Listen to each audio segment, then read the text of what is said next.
자영업을 하시는 어느 사장님이 자영업자 커뮤니티에 글을 올리셨어요. 근데 그 올리신 글로 인해서 이제 인터뷰를 어느 기자와 하게 되었는데, 그 글에 근거해서 이제 인터뷰를 한 내용들을 제가 읽었습니다. 여러분에게 좀 같이 읽어서 나누고 싶습니다. 지난 토요일 밤 10시쯤 한 음식점에 배달 주문이 들어왔습니다. 참치 마요밥 2개에 야채죽 하나로 14,500원. 그런데 주문 요청 사항에 적힌 문구가 예사롭지 않았습니다. 미혼모의 임신 중인데 너무 배가 고프지만 당장 돈이 없습니다. 염치 없지만 부탁드려 봅니다. 만약 주문된다면 돈은 다음 주말 전에 이체해 드리겠다는 내용이었습니다. 사장님은 신경이 쓰였다고 합니다. 원래는 그런 입금이 되지 않는 주문에 대해서는 음식을 보내주지 않았어요. 근데 왠지 저도 정확한 이유는 잘 모르겠는데 제가 직원에게 이거는 거짓말이라서 내가 속는 한이 있더라도 보내주는 게 낫겠다라고 말하고 손님에게 전화를 걸었습니다. 음식 보낼 테니까 맛있게 드시고 연락 부탁드린다고 말하니까 정말 죄송하다고 하는데 목소리가 굉장히 어려 보였어요. 통화하시면서도 감사하다는 말을 하면서 동시에 울음이 터져 막 울었어요. 그 뒤에도 손님의 목소리가 자꾸 생각났던 사장은 차라리 손님이 거짓말을 한 것이라도 좋으니 미혼모가 아니었으면 하는 마음까지 들었다고 합니다. 와이프랑 2딸이 있는데 제게도 그런 부분에서 좀 감정이입이 된 것 같기도 하고요. 계속 생각이 나더라고요. 만약에 정말 거짓이 아니라면, 혼자 임신 중인 미혼모라는 말이 사실이라면 그것 또한 마음이 불편할 것 같고, 그리고 이틀 뒤 이 손님에게서 장문의 문자 메시지가 왔습니다. 사장님 덕분에 음식을 잘 먹고 있다며 아직 부모님에게도 임신 사실을 알리지 못하고 아르바이트도 갑자기 못하게 된 상황에서 어쩔 줄 몰라 염치 없이 부탁드렸는데 정말 감사하다는 내용이었습니다. 그리고 마침 돈이 들어왔다며 곧바로 음식값을 보냈습니다.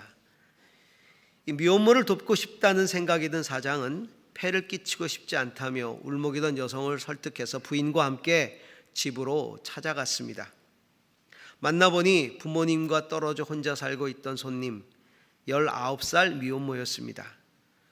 그런데 놀랍게도 몇 년 전 학생 시절부터 가게에 자주 와서 친구들과 떡볶이를 먹곤 했던 사장도 기억하는 얼굴이었습니다.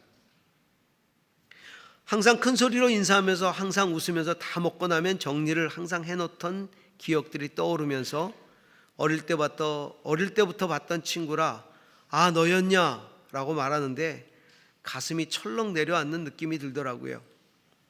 여기 명치 쪽에서 하필 왜 너일까 이런 생각에 울컥했던 건 이뿐이 아니었습니다.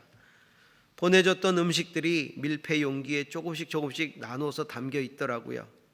그래서 이거 양이 얼마 된다고 이렇게 나눠 놓은 거야 그랬더니 주중에 돈이 언제 들어올지 몰라서 배고플 때마다 조금씩 먹으려고 남겨두었다 이렇게 얘기를 하더라고요.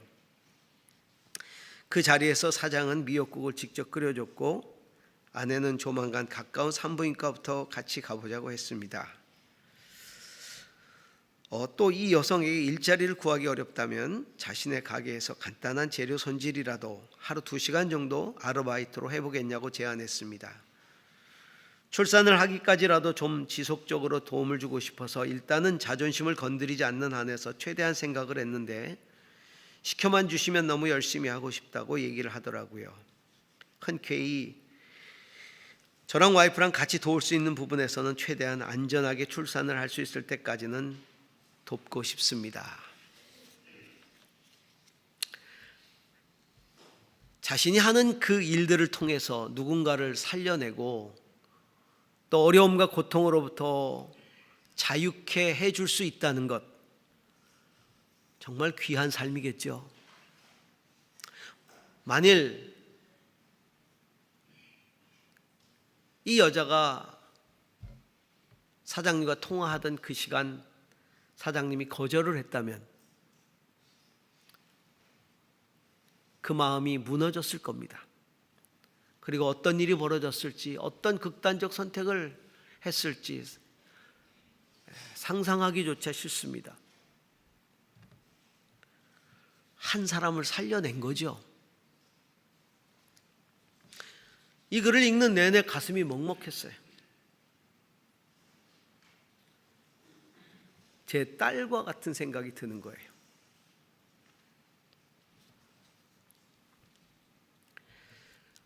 우리는 신앙을 가지고 세상을 살아갑니다. 구원의 기쁨, 구원의 감격, 영적인 자유함을 누리고 살아가죠.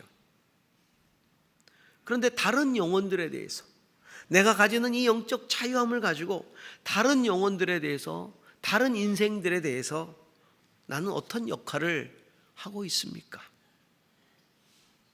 예수님은 성령을 받으시고 나서 바로 마귀에게 시험을 받으셨어요, 광야에서.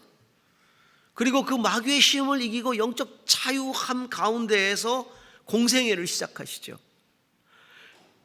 그 영적 자유함 가운데 예수님이 공생애 동안 하셨던 일이 평생 영혼 살리고 자유케 하고 하나님의 영광을 경험하게 하고 그 일들을 통해 하나님께 영광을 돌려드리는 일을 예수님은 하셨던 거예요. 요한복음 14장 12절에서 13절에 예수님이 이렇게 말씀하십니다. 함께 읽어보겠습니다. 내가 진정으로 진정으로 너희에게 말한다.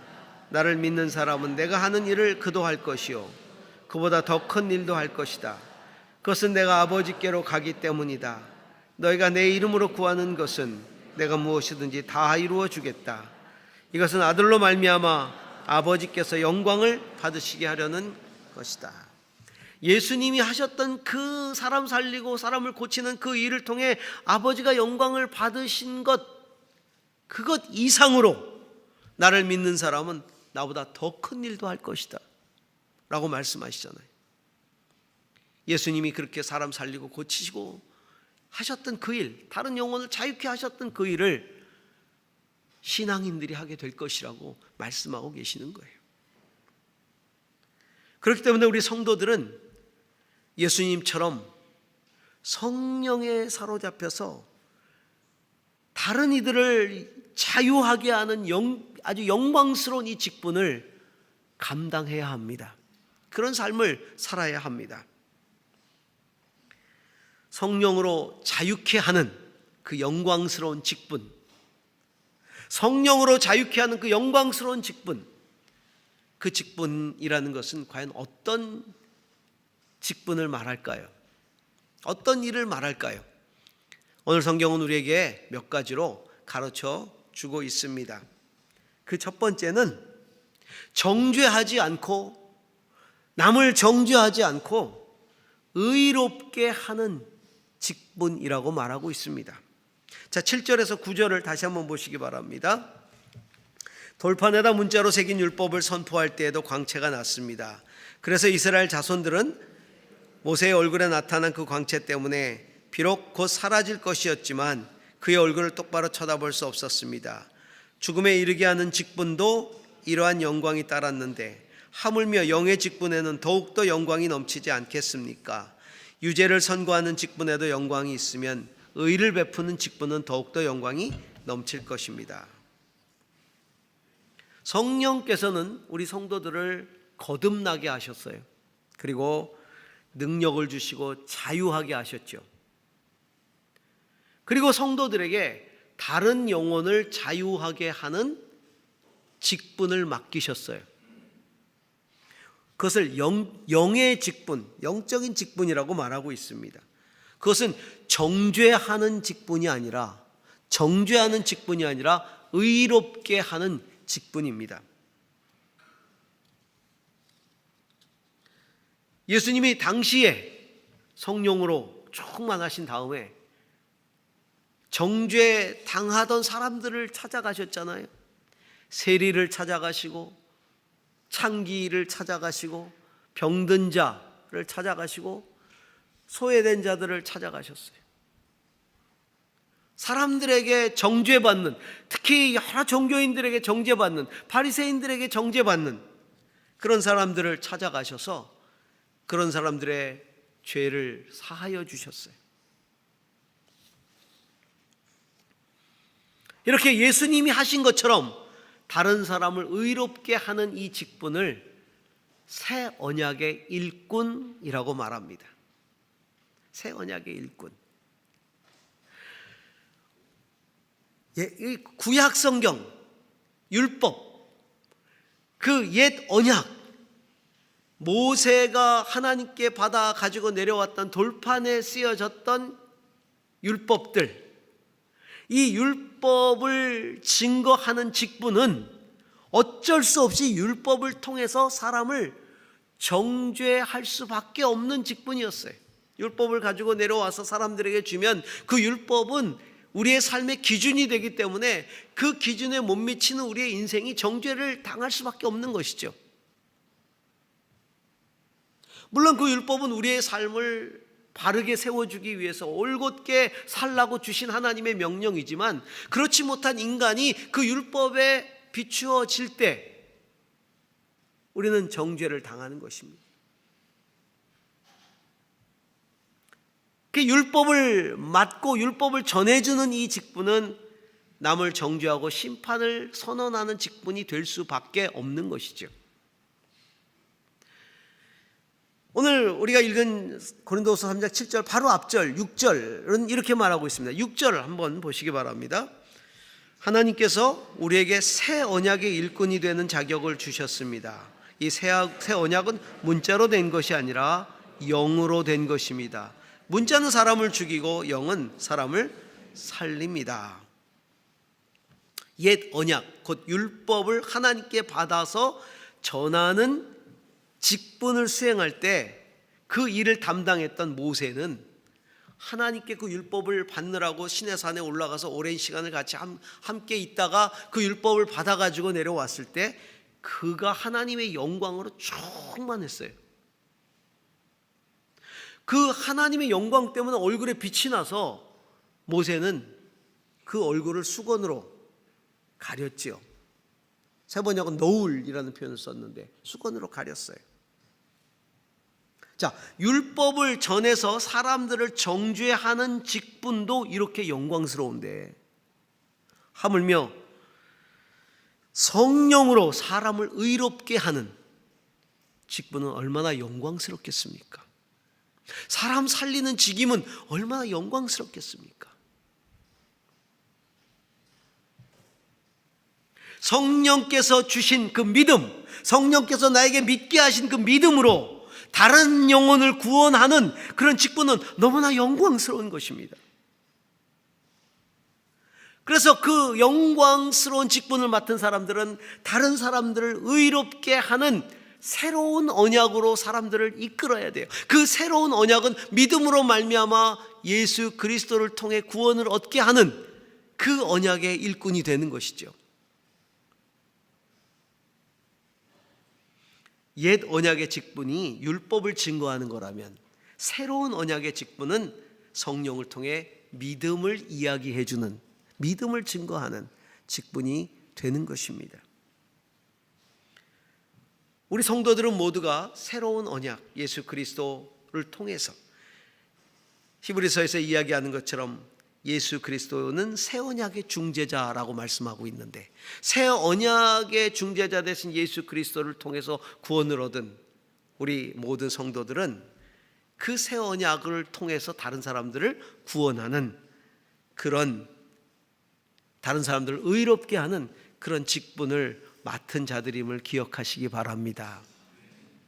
그런 삶을 살아야 돼요. 남을 살리는 삶을 살아야 돼요.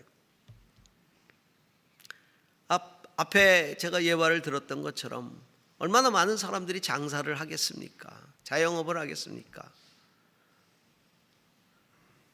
이런 내용의 메시지가 왔을 때 저라면, 여러분이라면 어떻게 반응을 했을까요? 원칙대로라면 음식을 주면 안 되지요. 왜냐하면 배달의 원칙이 있으니까. 그러나 한 사람을 살려내지 않았습니까? 한 사람 살려낸 자영업자가 된 거예요. 우리가 살아야 할 인생은 그런 거예요. 신앙의 삶이라는 건 그런 거예요.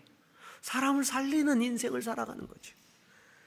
다른 사람을 정죄하는, 어떻게 네가 그렇게 미혼모가 될 수 있니? 어떻게 뭘 하다가 정죄하고 그리고 그 여인의 인생을 그렇게 비참하게 만드는 것이 아니라 한 사람의 영혼을 치유해내고 고쳐내고 격려하고 새로운 소망을 가지고 살아가게 만드는, 저는 이 19살짜리 아이가 얼마나 마음이 따뜻해졌을까, 얼마나 감사했을까, 얼마나 세상이 달라 보였을까. 마지막 소망이었는데 얼마나 살 소망을 얻었을까를 생각해 보는 것이죠. 우리 신앙인의 삶은 바로 그렇게 다른 이들을 의롭게 하는 삶이 되는 줄로 믿습니다. 두 번째로, 이 성령으로 자유케 하는 영광스러운 직분이라는 것은 마음을 가리고 있는 수건을 거두어내서 진리를 바르게 볼 수 있도록 해주는 직분이라는 거예요. 제가 쭉 읽어드린 예와 제일 뒤에 이렇게 거기 이런 글이 붙어 있었어요. 자, 이런 내용을 자영업자 커뮤니티에도 올린 사장은 글을 보고 부정적인 반응 그리고 의심도 많았다라고 하면서 있는 그대로를 알리고 싶어서 인터뷰에 응했다. 이게 붙어 있어요. 이걸 올려놨더니 뭐 여러 가지 댓글이, 부정적인 댓글도 많이 달리고 의심하는 글도 달리고 그랬다는 거죠. 그래서 인터뷰를 통해 이게 사실이라는 걸 이야기해 주고 싶었다는 거예요. 저는 이런 생각을 했어요. 도대체 부정적인 반응의 내용이 무엇이었을까? 어떤 댓글이었을까? 도대체 부정적인 것들을 올리는 사람은 어떤 마음을 가진 사람들일까? 도대체 무엇이 순수한 사랑을 볼 수 있는 마음의 눈을 가려버린 걸까? 인간의 본질적인 가장 순수한 사랑조차도 가려버리는 그런 마음의 눈을 가려버린 그게 뭘까라는 것이죠. 우리는 세상 살아가면서 삶의 본질을 보지 못하게 하는 많은 너울, 수건들을 쓰고 살아갑니다. 인생의 본질을 보지 못해요. 종교라고 하는 너울, 전통이라고 하는 너울, 사회적 관습이라고 하는 너울, 남들의 인식이라고 하는 너울, 자기 주장이라는 너울, 이런 것들로 마음을 가리고 살아가죠.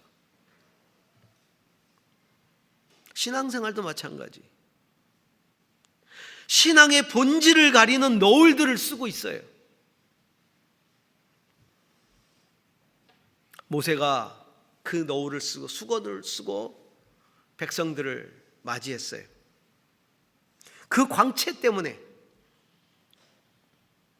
그런데 그 광채라는 것은 시간이 흘러가면 사라지는 광채였어요. 모세는 그 광채를 가렸어요, 자기 얼굴로. 왜냐하면 썩어 없어져 버릴 자기 육체가 주님의 영광으로 잠깐 빛난 건데, 사람들은 그 찬란한 모세의 광채를 보면서 그 모세의 육체의 영광을 돌리고 두려워할 것을 막은 거죠. 차단한 거죠. 사라져 없어져 버릴 광채. 그래서 오늘 사라질 것 때문에 수건을 썼다. 오늘 성경 그렇게 말하고 있잖아요. 사라질 것. 사람들이 사라질 것에 주목하지 않도록 하기 위해서. 본질이 아닌 것에 집착하지 않도록 하기 위해서.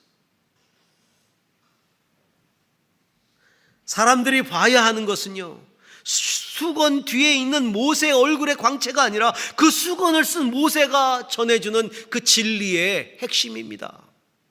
그걸 봤어야 되는 거죠. 세월이 흘러가면서 모세 얼굴의 광채도 사라졌어요. 모세 역시 자신도 수건을 벗어버렸어요. 그런데 여전히 사람들은 모세의 수건을 자기 마음에 뒤집었어요. 그리고 그 율법에 매여가지고 율법이 우리에게 가르쳐주는 그 본질을 제대로 보지 못하고 있어요. 여러분, 선한 사마리아 사람의 비유를 아시죠? 강도 만난 자가 쓰러져 있습니다. 그런데 제사장 예수님이 들려주신 비유예요. 사람들이 와서 예수님,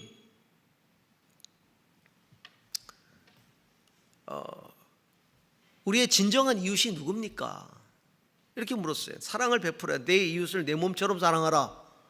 그랬더니 그럼 우리가 사랑을 베풀어야 될 이웃이 누굽니까? 진정한 이웃이 누굽니까? 이렇게 물으니까 예수님이 선한 사마리아 사람을 이 비유를 들려주신 거예요.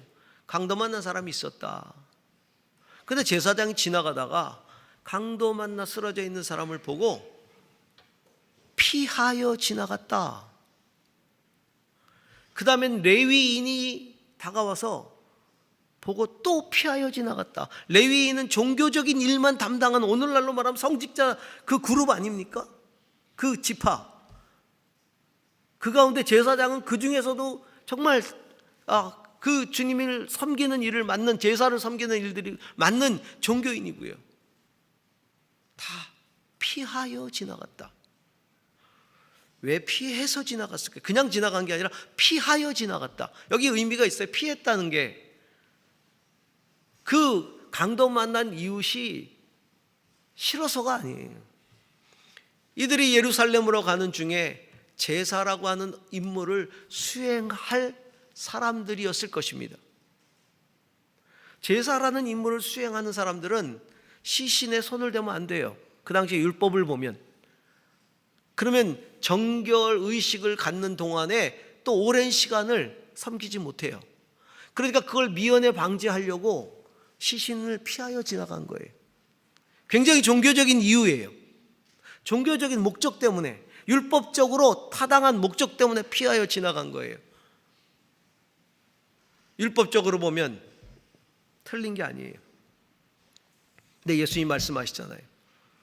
한 사마리아 사람이, 그렇게 이스라엘 사람들, 유대인들이 천하게 여기고 무시하고 멸시하는 그 사마리아 사람 한 사람이 오더니 그 강도 많은 자를 끌어안고 그리고 치료해주고 그리고 말에 태우고 주변에 여관으로 가서 거기다 눕히고 치료를 부탁하고 내가 다시 와서 주겠다. 더 필요한 게 있다면. 그렇게 말씀하시면서 예수님이 이렇게 묻습니다. 누가 강도 만난 자의 이웃이 되어 주었느냐? 사람들은요, 내가 사랑할 대상이 누구냐를 물었어요. 내가 사랑해야 될 참된 이웃이 누구냐고 물었는데 예수님은 네가 그를 진정으로 사랑하는 이웃이냐로 대답을 하신 거예요.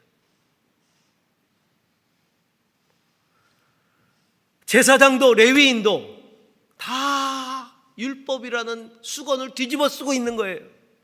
그래서 사람이 죽어가는데 죽어가는 사람을 살려야 된다는 그 하나님의 말씀, 율법의 본질을 쳐다보지 못하고 있는 것이죠. 종교적인 너울을 뒤집어 쓰고. 안식일에 예수님이 사람을 고쳤습니다. 안식일에 사람을 고친 것 때문에 난리가 났습니다. 왜 안식일을 범하느냐? 그때 예수님이 말씀하시잖아요. 사람이 안식일을 위하여 존재하는 것이 아니라 안식일이 사람을 위하여 존재하는 것 아니냐. 너희가 가축이 구덩이에 빠져도 안식일에 건져내지 않느냐. 하물며 안식일에 사람을 살려내는 것이 하나님의 뜻 아니겠느냐. 안식일이라는 율법의 수건에 뒤집어 씌워가지고 살려야 될 사람을 보지 못하는, 말씀의 본질을 보지 못하는,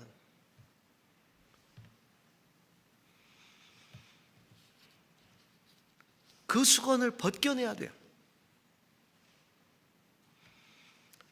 백성들의 생각이 완고해져서 구약을 읽을 때 너울을 벗지 못하고 있다, 주님이 말씀하시잖아요. 그러면서 그 너울은 그리스도 안에서 제거되기 때문이다. 예수님을 만나야 너울이 제거되는 거예요. 예수님을 볼 수 있어야 되는 거예요. 사람이 주님께로 돌아서면 그 너울은 벗겨집니다 라고 오늘 말씀은 이야기하고 있어요. 사람이 주님께로 돌아서면 그 너울은 벗겨집니다. 그러면서 주님은 영이십니다. 주의 영이 있는 곳에 자유함이 있습니다 라고 선언하고 있는 겁니다. 성도 여러분, 내 마음이 그런 수건들로 덮여 있지는 않습니까? 무엇으로 걷어낼 수 있어요? 예수 그리스도 안에서만 벗어집니다. 말씀 속에서 그리스도를 만나고요, 그리스도에게로 돌아가야 합니다. 그 일을 행해 주시는 분은 성령이세요. 그래서 성령이 있는 곳에 자유함이 있는 것입니다. 수건 뒤에 모세의 얼굴과 돌판을 보지 말고 성령으로 수건을 걷어내고 성령이 증거하시는 예수 그리스도 안에서 자유함을 누리시기를 주의 이름으로 축복합니다. 마지막 세 번째로, 그 직분은 주님의 형상을 통해 영광을 드러내는 직분이에요. 모세는 율법을 통해 하나님의 영광을 드러냈어요. 그런데 율법을 통해 하나님의 영광을 드러냈는데 그 수건을 뒤집어 쓰고 모세의 율법을 붙들고 살아갔던 사람들은 하나님의 영광을 드러내지 못했어요. 종교성은 강해졌습니다. 그런데 변화가 되질 않아요. 하나님처럼 변화가 되지 않아요. 주님의 마음을 품지 않아요. 주님의 생각을 하지 않아요. 예수님이 오셨을 때 가장 많이 책망했던 사람이 누구예요? 세리나 창기나 뭐 이런 사람들이 아니라 제사장, 바리새인, 서기관, 사두개인, 이런 사람들, 종교인들이었어요. 예수님이 제일 많이 책망을 했어요. 왜요?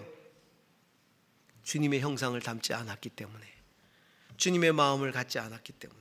그들이 하는 말씀을 몰라서예요? 아니에요. 그들은 율법을 줄줄줄 외는 사람들이었어요. 율법을 해석하고 가르치는 사람들이었어요. 여러분, 율법을 많이 알고 지식적으로 많이 알고 가르친다고 해서 그 사람이 주님을 닮지 않습니다. 주님을 닮게 만드는 것은 지식이 아니라 성령의 은혜입니다. 성령은 우리에게 그리스도의 마음을 부어주십니다. 그리스도의 삶을 살게 하십니다.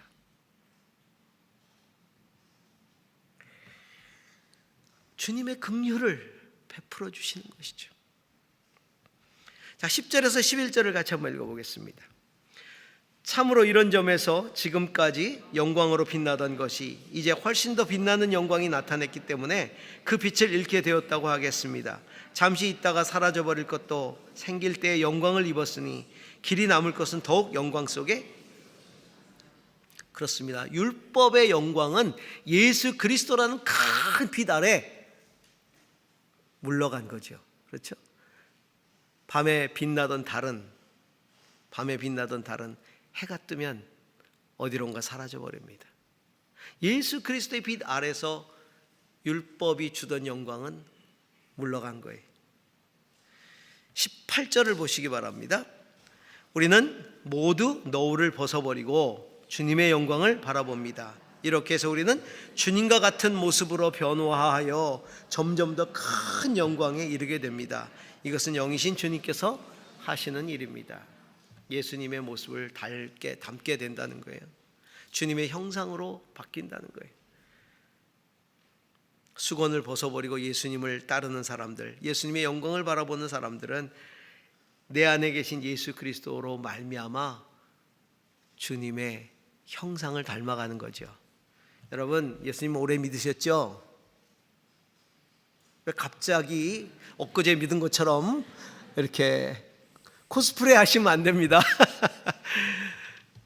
어떤 분은 20년, 어떤 분은 30년, 어떤 분은 40년, 50년. 여러분, 예수 믿으면 절대로 싸나워져서는 안 돼요. 예수 잘못 믿으면요, 싸나워져요. 싸나워져요. 머리에 성경적 지식이 가득 박혀 있고, 전통에 익숙해져 있고, 관습에 익숙해져 가지고 조금만 벗어나도 못 견뎌하고 정죄하고 싸나워지는 거예요. 오래 예수를 믿을수록 얼굴에 예수님이 나타나야 돼요. 예수님의 성품이 나타나고, 예수님의 마음이 흘러가고, 예수님의 손과 발이 돼서 달려가고. 저는 우리 아름다운 게 우리 모든 성도님들이 신앙생활을 오래 하면 할수록 그렇게 예수님을 닮아가는 성도님들 다 되시기를 축복합니다. 그렇게 변화되는 것이죠. 사도 바울이 주님 만나기 전에는 율법에 능통했어요. 그 능통한 율법을 가지고 사람을 정죄하고 죽였어요. 그렇지만 예수님을 만난 다음에 그는 성령으로 사람을 살리는 사람이 됐어요. 진리로 자유케 된 우리의 삶은 이제 이 영광스러운 직분을 감당하는 삶이 되어야 합니다. 종교라는 수건을 뒤집어 쓴 채로 남을 정죄하는 종교인이 되지 않기를 바랍니다. 예수님처럼 성령에 사로잡혀서 어찌됐든 다른 사람 살리고 의롭게 하고 고치고 회복시키고, 그러면서 주님의 영광을 나타내는 새 언약의 일꾼으로 살아갈 수 있기를 축복합니다. 기도하겠습니다. 하나님,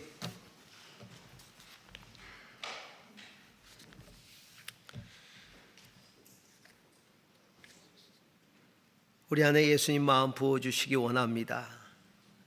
예수님의 눈물을 주시기 원합니다.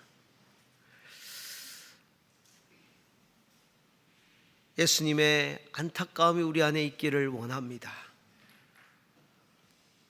예수님이 그렇게 사람들을 살려냈듯이 그렇게 살려낼 수 있기를 소망합니다.